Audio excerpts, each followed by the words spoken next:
네, 41페이지 사회질서 위반의 유형. 근데 여기서 그냥 주의하실 것은 사회질서 위반 유형 어떻게 나누느냐. 그 시험에 안 나옵니다. 판례가 유형 그거 나누고 있는 게 아니니까. 물론 이제 반사회질서 행위의 의미 거기에 대해서 판례가 밝히는 건 있습니다. 나중에 기본 강의 때 보시면 되겠고 지금 여기에서는 그냥 그거 쭉 보면서 시험에 자주 나왔던 거 그거 생각하시면 되겠습니다. 첫 번째 세 번째 줄에 예를 들면 배우자 있는 사람이 제3자와 사이에 정교관계를 맺고 이를 유지하기 위하여 금품을 제공하기로 하는 계약, 이른바 첩계약, 그건 무효가 되겠죠. 그 다음에 두 번째, 범죄 행위를 내용으로 하거나 그 다음에 그것을 유발 또는 조장하는 계약, 거기에 좀 표시를 해두십시오. 유발 또는 조장하는 계약. 그래서 범죄 행위를 내용으로 하니까 예를 들면 살인이나 폭행 등의 범죄의 수행을 위임하고 그 대가를 지급하기로 하는 것, 청부폭력, 청부살인이 되겠죠. 다음에 밀수입이나 도박과 같은 범죄에 사용될 밀수입, 도박, 범죄니까 거기에 사용될 자금을 대여해 주거나 출자해 주는 것. 기출이고요. 시험 출제됐고 뇌물을 지급하거나 전달할 것을 약속하는 것 이것 자체도 기출이 됐던 그러한 부분입니다. 그럴 때 이제 이러한 범죄 행위의 적극 가담은 판례에 의하면 특히 부동산의 이중 매도에 있어서 제2매매가 사회질서에 반하는 행위라고 하여 그 효력을 부인하는 하나의 이유가 되기도 한다. 이것 자체만 기억을 해두시면 되겠죠. 그래서 결국에는 갑하고 을하고 매매계약 체결을 했다. 그러한 상태에서 다시 여기에서 병이 매매계약 체결하는 거 당연히 가능하고 병이 알고 있었다. 악이라고 한다고 하더라도 이 매매계약은 원칙적으로 당연히 유효합니다. 원칙적으로 유효하다. 이제 이 부분에서 우리가 공부를 했었죠. 그러면 원칙이 있으면 예외가 있다라는 거죠. 예외.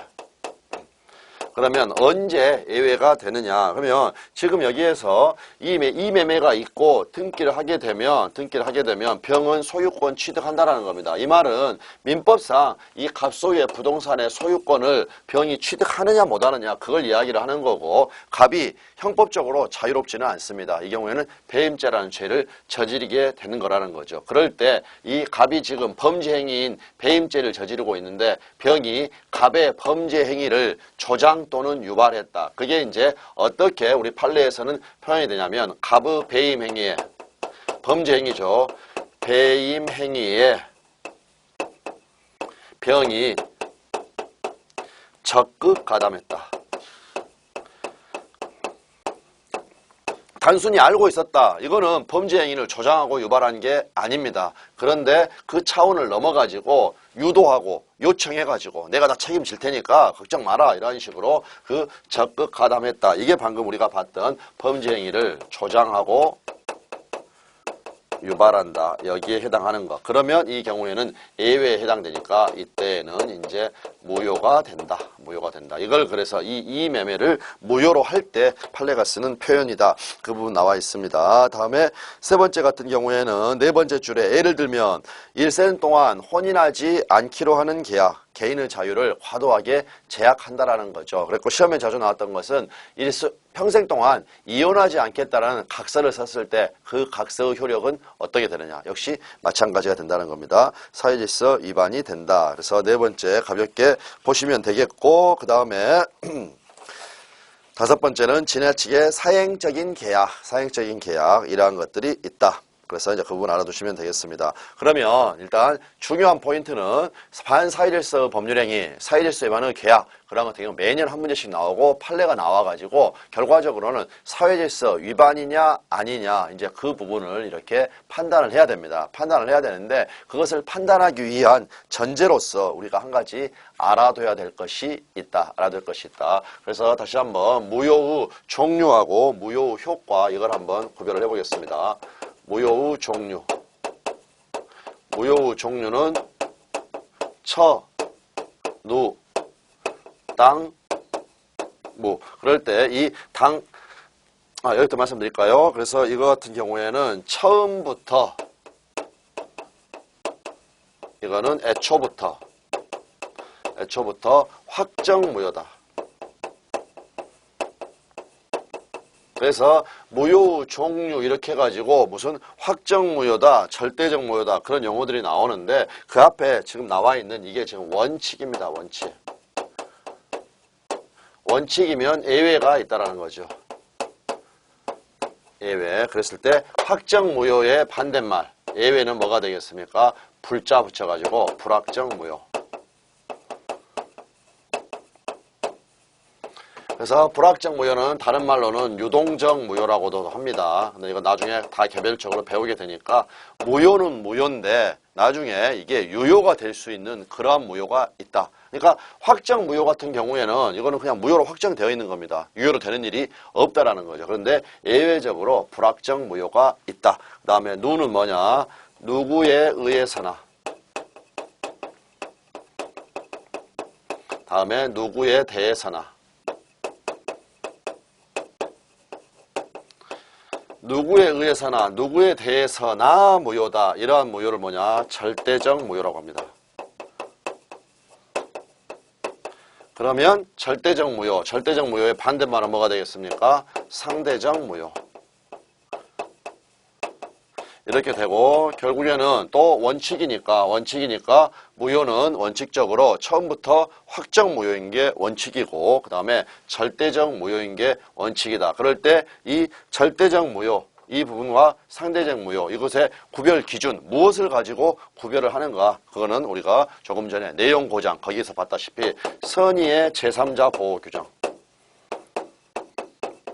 이 선의의 제3자 보호 규정이라는 특별 규정이 있느냐 없느냐 있게 되면 어떻습니까? 선의의 제3자한테는 무효를 주장하지 못하니까 대항하지 못하니까 누구한테나 무효라고 말하는 건 아니죠. 그러니까 상대적 무효 같은 경우에는 선의의 제3자 보호 규정이 있는 경우가 되겠죠. 있으면 상대적 무효가 되고 선의의 제3자 보호 규정이 없으면 누구에게나 선의의 제3자에 대해서도 무효를 주장할 수 있으니까 이거를 절대적 무효라고 한다. 그 다음에 이제 이거는 당연 무효. 당연 무효 반대말은 재판상 무효. 이거는 우리가 크게 신경 쓸 필요가 없고 우리 민법상의 무효는 전부 다 당연 무효다 그랬고 여기는 그냥 무효 이걸 이야기를 하는 거니까 이렇게 알아두시면 되겠고 다음으로 무효 후 효과 무효 후 효과는 취소 후 효과에서 본 겁니다. 취소 후 효과 그래서 두 가지의 관점에서 본다. 그래서 무효 후 효과 두 개로 나눈다라는 거죠. 어떻게 나누느냐 무효 후 효과 같은 경우에는 이행 전하고 그 다음에 이행 후로 이렇게 나눈다. 이행 후로 나누고 이행 전이면 어떠한 계약이 있었는데 무효라는 겁니다. 무효는 효과 불발생, 채권 채무가 없다라는 거죠. 이행 청구할 수 있습니까? 이행을 청구할 수 있는 채권이 없다. 그러니까 이행 전이면 이건 이행을 청구할 수가 없습니다. 이행을 청구할 수 없다라는 말은 의무도 없으니까 이행할 필요도 없다. 이러한 이야기가 된다라는 거죠.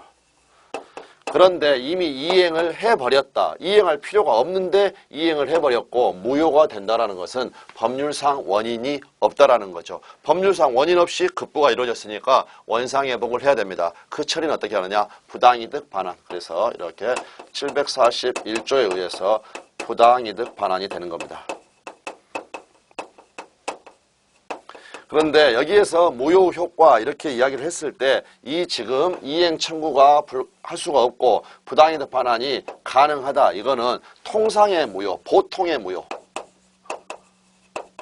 보통의 무효. 이거를 이야기를 합니다. 그 말은 무슨 말이냐. 지금 사회제 재반해가지고 103조 무효인 경우에는 다르다. 무효인 경우는 다르는데 이행하기 전이면 이행할 필요가 없습니다. 그건 똑같다는 거죠. 예를 들어서 첩계약을 맺으면서 내 첩이 돼달라 그러면서 오피스텔 한 채를 증여하기로 했다. 계약을 체결했습니다. 아직 오피스텔 안 줬습니다. 그러면 그 경우에 있어서 상대방이 그 상대방 여성이 이행 청구할 수 있습니까? 없다라는 거죠. 이행할 필요도 없다. 이거는 같습니다. 같은데 이것 자체가 다르다라는 거죠. 이행할 필요가 없는데 이행을 해버렸으면 부당이득 반환 청구가 가능하느냐? 이게 안 된다.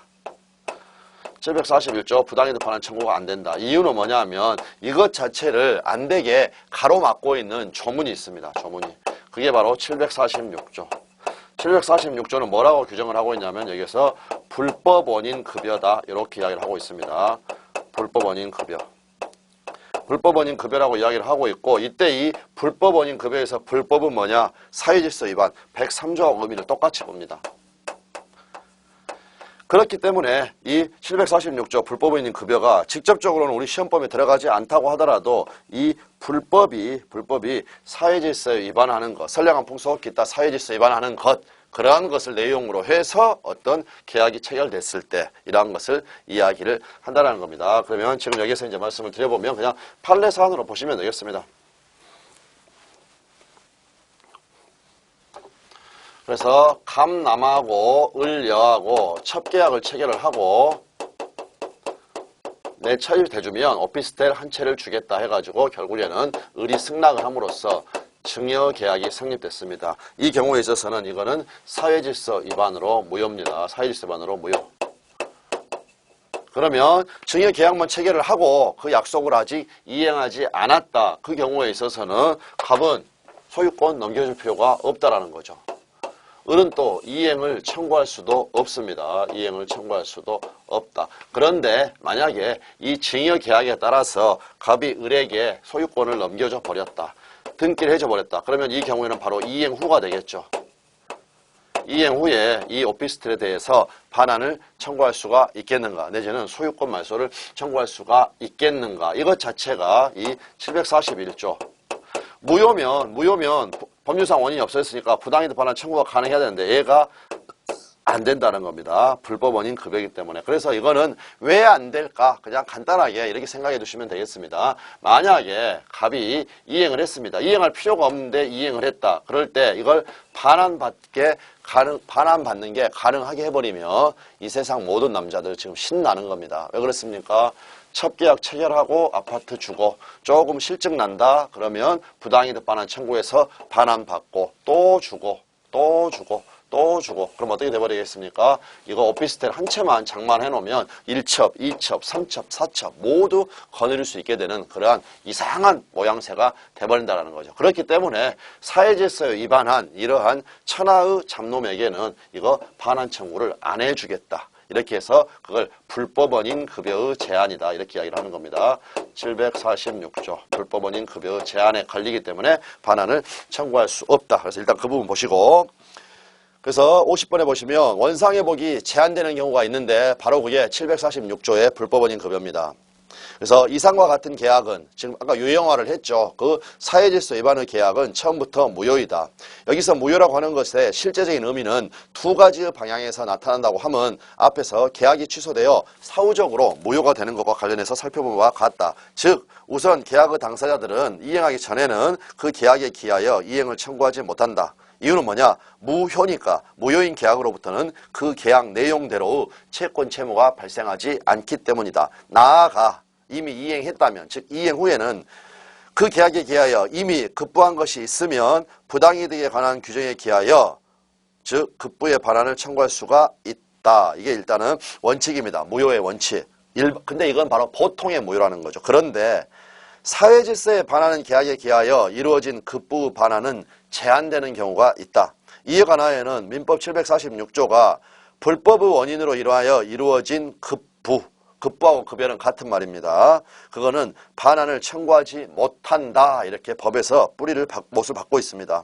이와 같이 사회질서에 반하는 계약에 기하여 이행하기 전에 이행을 청구하지 못한다는 점은 그 외의 무효와 같으나, 그 외의 무효라는 건 보통의 무효와 같으나 원상회복을 구할 수 있는가, 부당이득 반환을 받아서 원상회복을 구할 수 있는가 그 점에 있어서는 통상의 경우와 다르다. 통상 얘는 부당이득 반환이 되고 얘는 안 된다 그랬고, 예, 그 부분 보시면 되겠습니다. 그러면 결국에는 나중에 판례를 파악을 하실 때 불법원인 급여에 걸려가지고 제한에 걸려서 반환을 못 받았다. 그 말은 사회질서 위반이라는 겁니까? 아닙니까?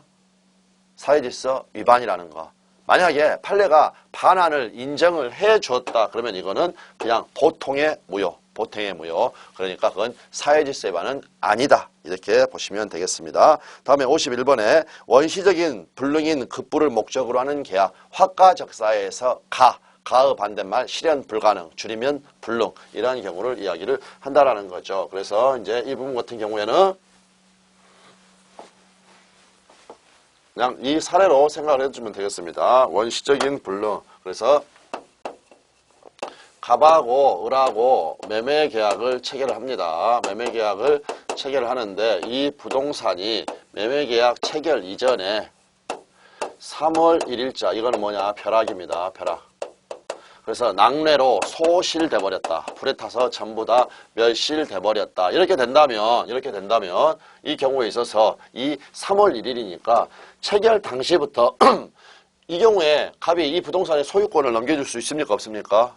없죠. 왜 그렇습니까? 소유권 자체가 없으니까. 왜 소유권이 없습니까? 소유권의 객체인 목적물이 멸실돼 버렸으니까 목적물의 멸실로 소유권은 소멸해 버렸죠. 그러니까 넘겨줄 소유권이 없다. 이처럼 계약 당시부터 이미 애초에 불능인 것, 그러한 것을 원시적 불능이라고 한다. 원시적 불능. 이때에는 이것은 무효가 된다라는 거죠. 무효가 된다. 그랬고 나아가서 이제 이 경우에 대해서는 우리 민법은 어떻게 정하고 있냐면 만약에 갑이 이러한 사실을 알았거나 알 수 있었다. 그러면 이러한 계약 체결하면 되겠습니까? 안 되겠습니까? 안 된다는 거죠. 그러면 을만 물먹습니다. 왜 그렇습니까? 이 계약이 유효하다고 생각을 하고 이 부동산에 필요한 매수 자금 그것과 관련해서 대출을 받을 수도 있다라는 거죠. 그런데 얘가 그걸 알고 있었다. 그러면 안 된다는 겁니다. 그러니까 얘는 알았거나 알 수 있었는데 이 친구 같은 경우에는 선이 무과실이었다. 그러면 너가 책임 좀 져줘야 되겠다. 무슨 말입니까? 중도상환 해야 되겠죠.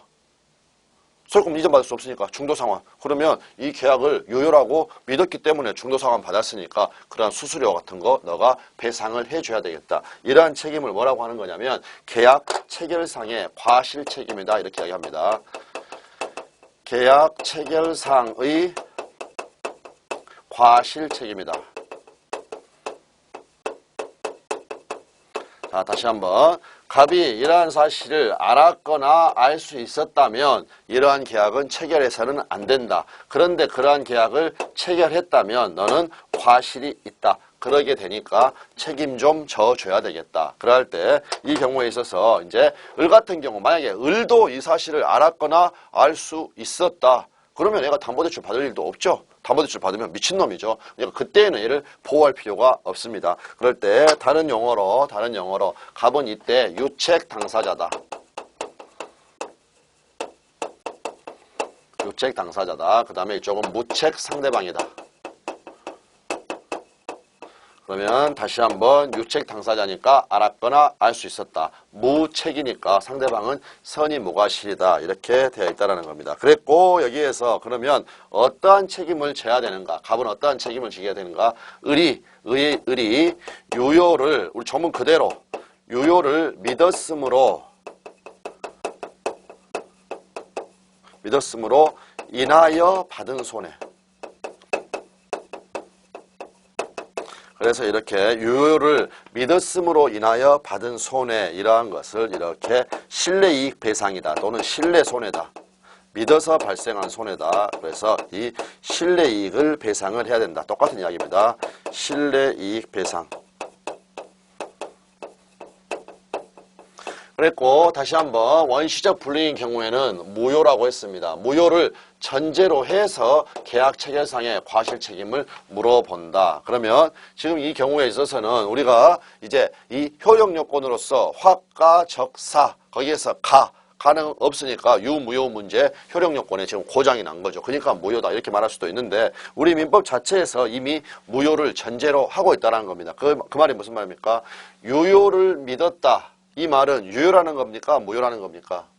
무효인데 유효라고 믿었다라는 거죠. 그녀가 나를 사랑한다고 믿어서 받은 상처. 그러면 그녀가 나를 사랑했습니까? 안 했습니까? 안 했다라는 거죠. 그렇기 때문에 이 조문 자체가 이미 무효를 전제로 하고 있다. 그래서 여기에서는 이거 무효라는 거 다시 한번 확인하는 거고 조문 자체에서 확인하는 거고 이때의 이러한 손해를 실내손해라고 한다. 어떠한 계약이 강행 규정에 반하는 사항을 포함하지도 않고 또 사회질서에 반하는 것은 아니어도 화가적사에서 적법성과 사회적 타당성은 있다고 하더라도 이 매매계약 체결하는 거 무슨 강행법규 위반도 아니죠. 그렇기 때문에 법이 그 실현에 조력하는 것이 무의미한 경우도 있다. 그게 바로 이제 불능인 경우입니다. 예를 들면 도깨비를 잡아오기로 하는 계약, 용이나 인어를 매매하는 계약, 태평양 한가운데 빠진 금반지를 찾아서 건져오기로 하는 계약 등이 그것이다. 이와 같이 부조리한 계약은 모두 일단 무효이다. 실현 불가능하죠. 이에서 나아가 일반적으로 부조리한 건 아닌데 내용 자체가 부조리한 건 아닌데 계약 체결 당시 이미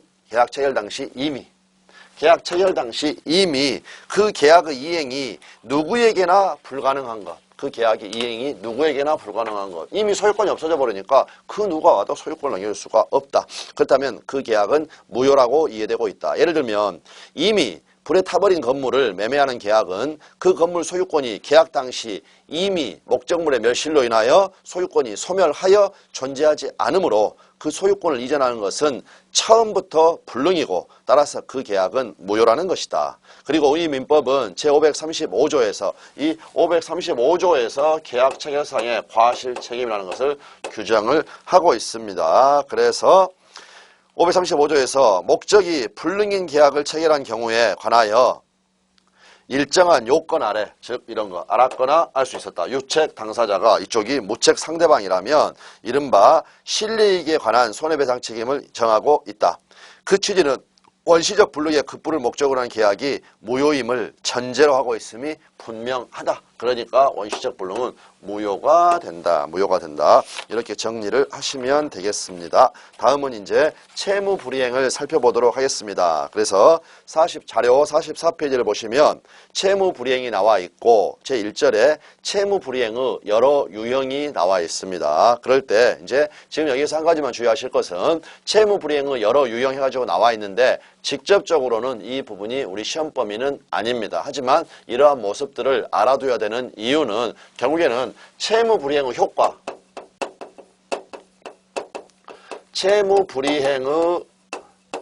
효과 내지는 채무불이행의 내용. 이 말은 채무불이행을 했을 때 핵심적인 구제수단,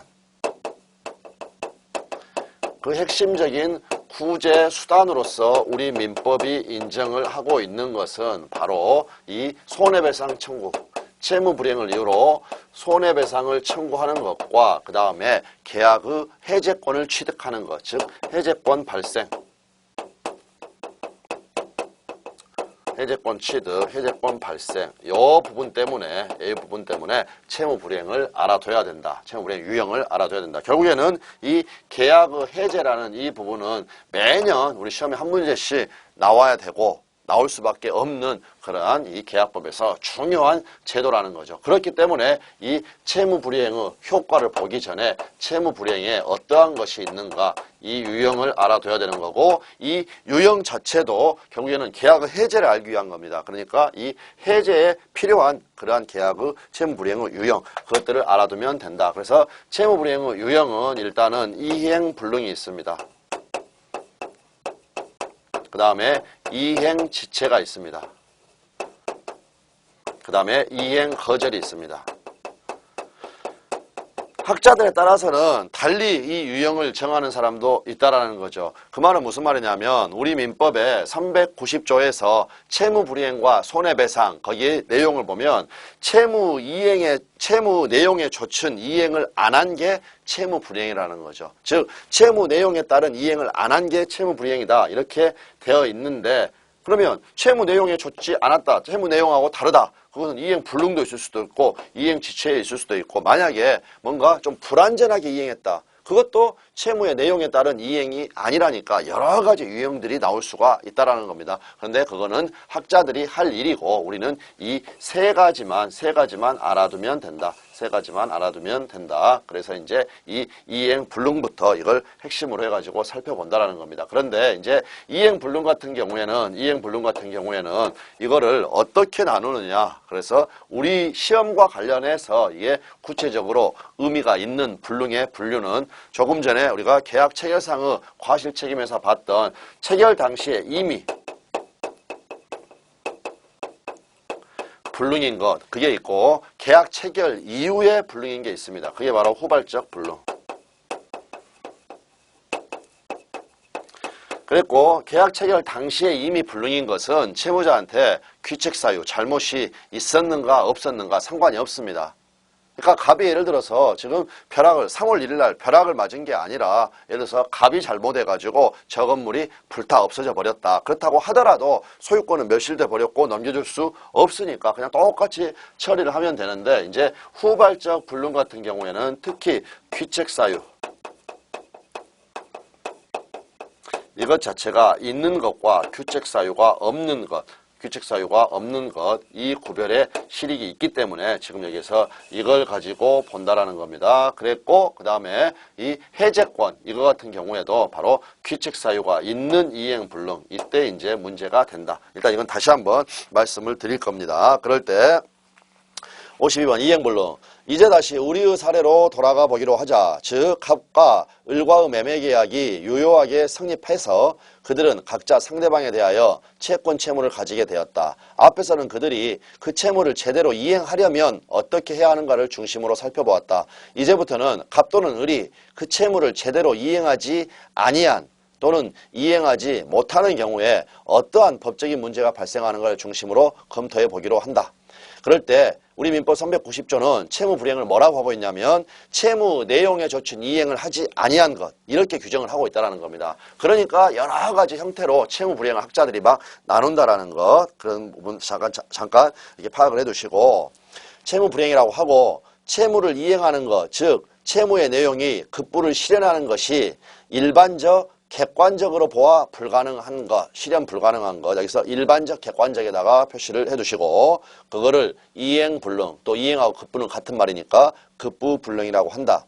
그러나 구체적으로 어떠한 경우에 어떤 사안이 벌어졌을 때 이게 이행불능이냐 아니냐 그걸 판단하는 것은 명확한 것은 아니다. 하지만 대체로 세 가지로 나눈다라는 겁니다. 굵은 글씨를 보니까 물리적 불능 보이고 법적 불능 보이고 사회 관념상 불능이 보입니다. 그래서 물리적 불능 같은 경우에는 이거 생각해 보시면 되겠죠. 아예 소유권이 소멸해가지고 불가능한 것. 그 다음에 법적 불능 같은 경우에는 물건 매매 계약을 체결을 했는데 인도 자체를 예를 들어서 금지하는 그러한 법이 생겨버렸다. 그러한 경우입니다. 법적으로 허용되지 않는 경우. 그런데 조금 의미가 있는 것은 우리가 꼭 알아둬야 될 것은 이 사회관념상 불능 그것도 이거는 불능이라는 겁니다. 그래서 사회관념상 불능 같은 경우에는 지금 아까 일반적 객관적으로 봐서 불능이 돼야 된다는 건데 사회관념상 불능 이것 자체는 거기가 중요하고 지금 이 사례로 알아두시면 되겠습니다.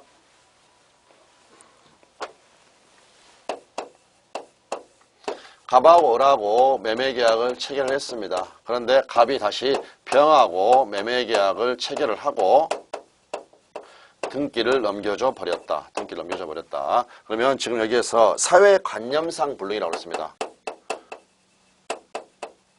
상식적으로 생각을 해봤을 때 이게 불능이냐 아니냐 그 말은 무슨 말이냐면 만약에 이 경우에 있어서 갑이 병한테 다시 이 부동산을 사가지고 그러면 갚게 되죠. 그러면 을한테 넘겨주는 거 이거 절대적으로 물리적으로 불가능한 것은 아니죠. 그러나 우리 상식상 갑이 다시 이걸 사가지고 을한테 소유권 넘겨주는 거 자기 채무 이행하기 위해서 다시 사가지고 넘겨주는 거 이거 기대할 수 있습니까 없습니까? 없다라는 거죠. 그렇게 할 놈 같았으면 애시당초 팔고 이중매매해서 등기를 넘겨주지도 않았다라는 겁니다. 그러니까 이 경우에 있어서는 이중매매를 해서 그러면 갑에게는 지금 고의과실이 있죠. 귀책사유가 있다라는 겁니다. 그게 바로 이행불능, 채무불이행 중에서 대표적인 유형인 이행불능에 해당된다. 지금 그 이야기가 여기에 나와 있는 겁니다.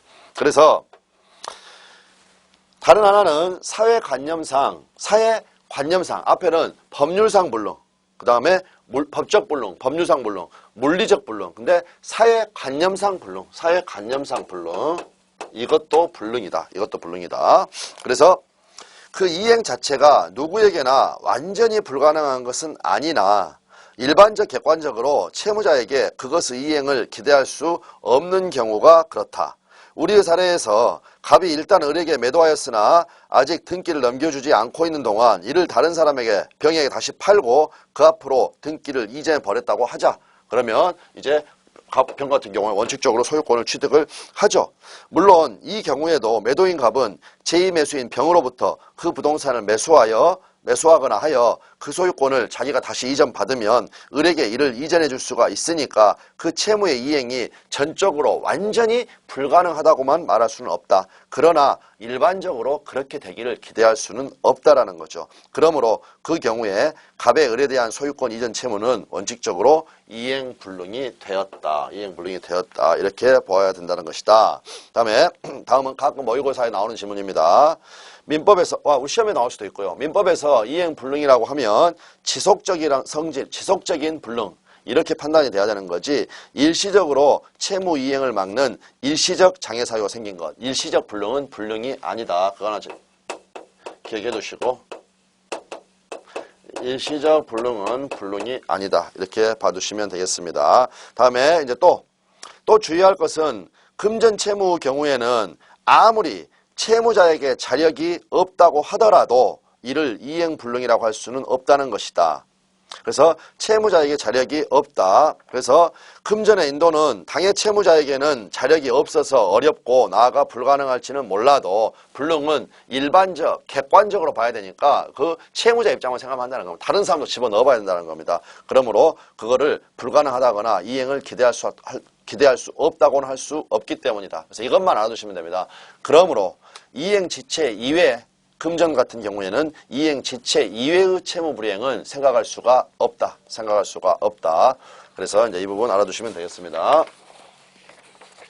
다음에 이제 53번에 이행 불능의 분류가 나와 있습니다. 그래서 이행 불능의 분류 같은 경우에는 이제 의미가 있는 그 이행 불능 거기에 따라서 나눠보면 되겠습니다.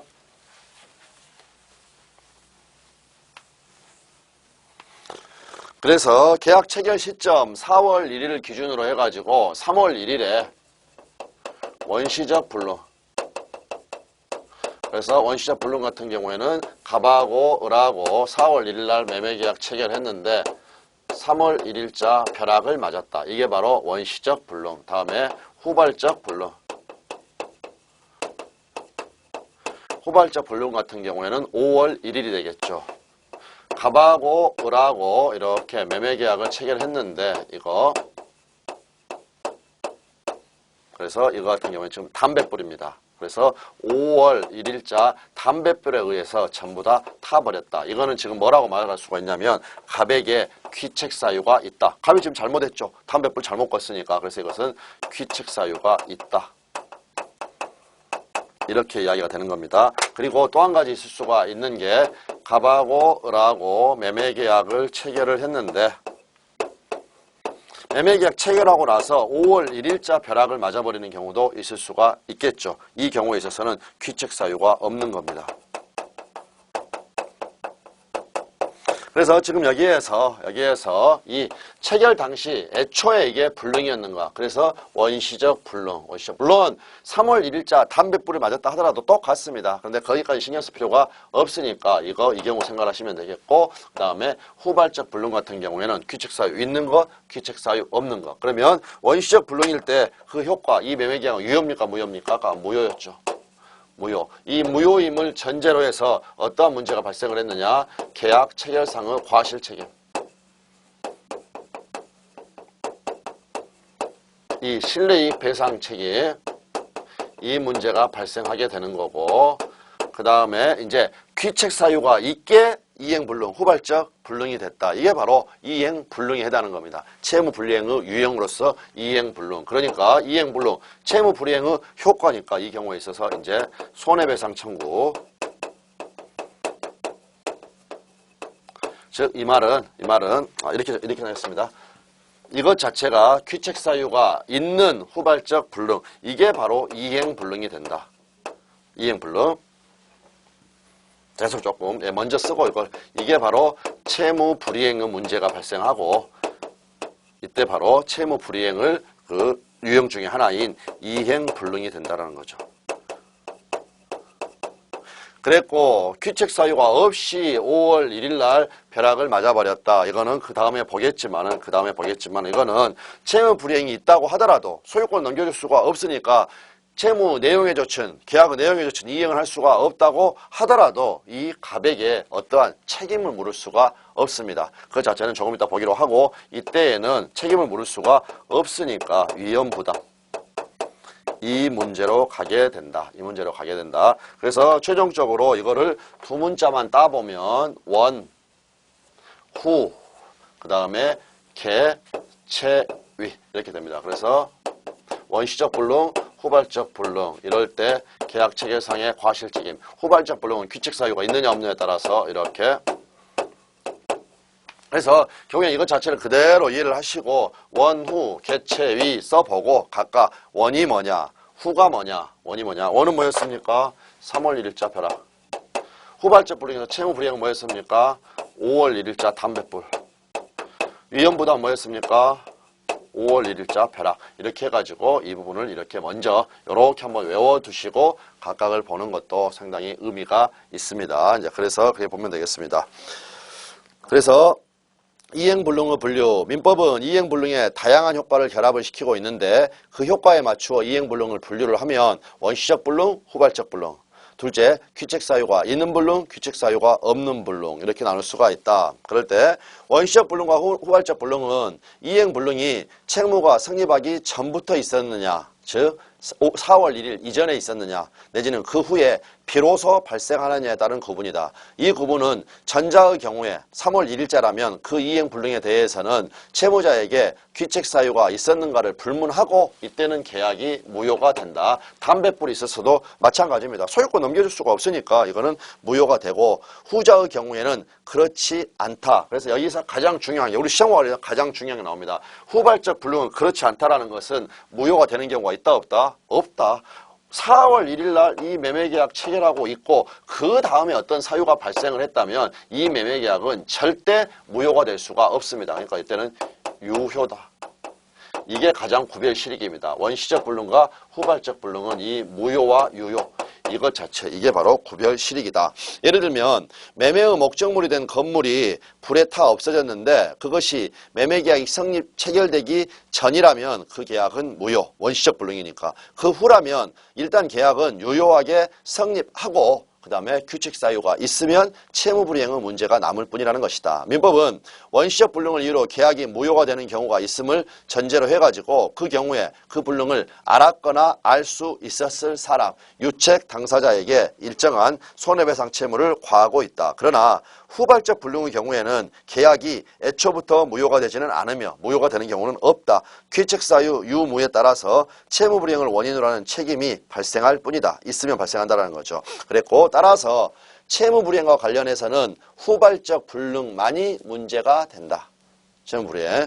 원시적 불능은 그러니까 채무불이행이라는 것은 유효니까 채무가 있다라는 거죠. 있는 채무를 불이행했다라는 겁니다. 그런데 이거는 무효니까 효과 불발생. 채무 자체가 없다. 채무 자체가 없으니까 채무 불이행이라는 것도 있을 수가 없다라는 거죠.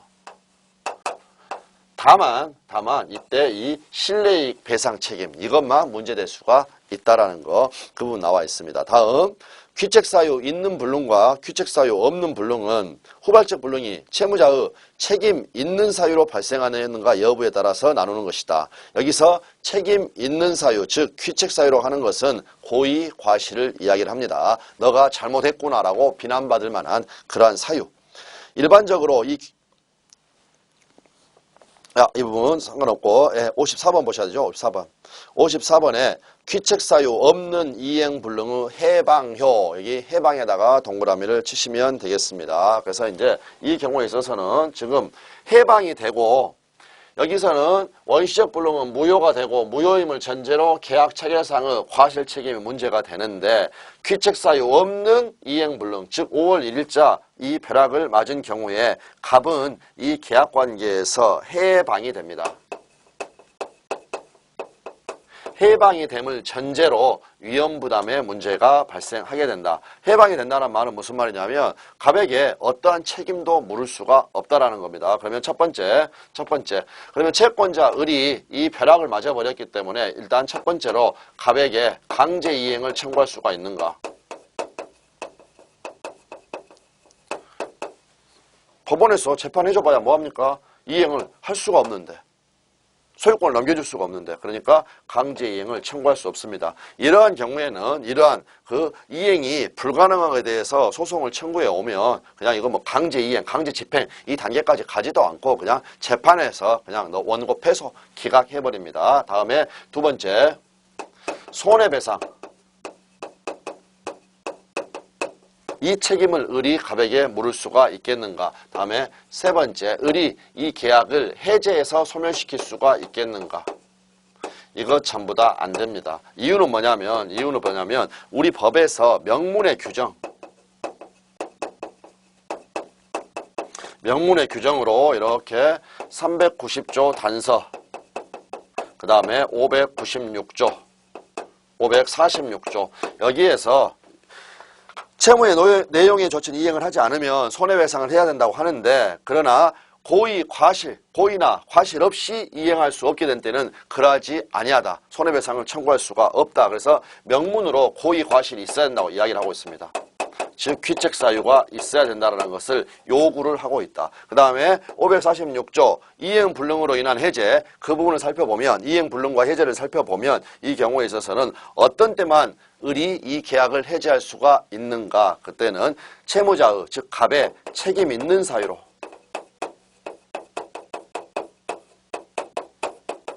이것 자체를 명문으로 요구를 하고 있습니다. 즉 고의과실이 있어야 된다. 책임 있는 사유로 이행불능이 됐을 때 을에게 계약의 해제가 인정이 되게 된다. 해제가 인정이 된다. 그러므로 비록 채무불이행은 있다고 하더라도 을이 갑에게 어떠한 책임도 물을 수가 없게 되니까 결국에는 갑은 여기에서 해방되게 된다. 이제 그 부분이 나와 있습니다. 그래서 그 부분을 쭉 읽어보시면 되겠고, 채무이행이 채무자에게 귀책사유 없이 불능하게 되면 그 채무는 당연히 일단 소멸합니다. 그랬고 채무자는 그 채무로부터 해방된다. 이는 다양한 채무불이행의 유형 중에서 이행 불능만에 따른 법률 효과이다. 그리고 이 경우에는 비록 채무불이행은 있으나 계약의 내용에 젖힌 이행을 못했으니까 채무불이행은 있으나 그것을 이유로 하여 채무자에게 어떠한 법적 불이익, 즉 책임이 과하여지지는 않는다.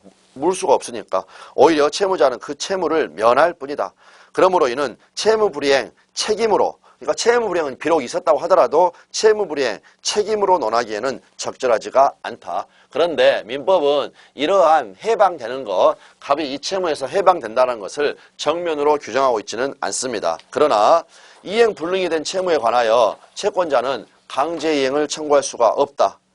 채무의 내용을 이행하도록 명하여 보아도 어차피 이행이 불가능하거나 극히 어렵게 되었다면 그 목적을 달성할 수가 없기 때문이다. 그리고 현재의 재판 실무는 이미 이행이 불능이 된 채무에 대하여 그 이행을 구하는 소송이 제기가 되면 강제 집행까지 갈 것도 없이 아예 판결 단계에서 그러한 청구를 부인해버린다. 그러므로 우리의 사례에서 주택이 계약 체결 후에 불에 타버렸다면 을이 그 인도를 청구해 보아도 이 청구는 인용되지 않는다. 즉 법원은 청구 기각한다 해가지고 원고 패소 판결을 해버린다는 겁니다. 그렇다면 이 경우에는 채권자는 채무불이행 책임을 물어가지고 손해배상을 청구를 하거나 아니면 계약을 해제하는 방법밖에 없을 터인데, 채무자에게 채무불이행에 대한 귀책사유가 없는 경우에는 양자 모두 명문으로 부정이 되고 있다.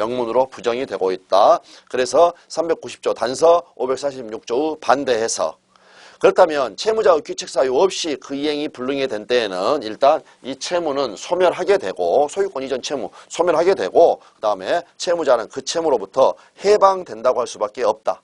그리고 민법도 이를 전제로 하여 해방된다라는 것을 전제로 해서 위험부담에 관한 규정을 두고 있는 것이다. 네, 이렇게 보고 잠깐 쉬어서 이제 쉬고 위험부담부터 해서 나머지 살펴보도록 하겠습니다.